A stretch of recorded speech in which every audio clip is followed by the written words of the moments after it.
ইয়া জাল জালালি ওয়াল ইকরাম 111 বার পরে পানিতে ফু দিয়ে ওই পানিটা বাসার চারপাশে ছিটিয়ে দিলে কি হয়? আমরা অনেকেই কিন্তু ঘরের ভিতরে বরকত চাই। এই বরকত যদি আপনি পেতে চান, অভাব দূর করতে চান, খুবই গুরুত্বপূর্ণ একটি আল্লাহ তাআলার গুণবাচক নাম হচ্ছে ইয়া জাল জালালি ওয়াল ইকরাম।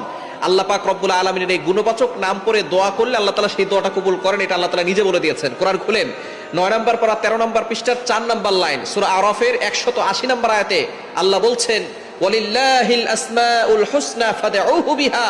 আল্লাহ পাক রব্বুল আলামিন জানিয়ে দিয়েছেন আল্লাহ তাআলার এই গুণবাচক নাম করে যদি কোনো ব্যক্তি দোয়া করে আল্লাহ তাআলা সেই দোয়াটা কবুল করে নেন, অ্যাকসেপ্ট করে নেন। সুতরাং ইয়া জাল জালালি ওয়াল ইকরাম আল্লাহ তাআলার গুণবাচক নাম, এই নাম পড়ে আপনি 111 বার পরে যদি পানিতে ফু দেন, ওই পানিটা একটা বরকতময় পানি হয়। ওই পানিটা খেলে আল্লাহ পাক রব্বুল আলামিন আপনাকে সুস্থতার নিয়ামত দান করবেন। আপনি কল্পনাও করতে পারবেন না। অনেক অসুস্থ ব্যক্তি আছে, কোনো ওষুধে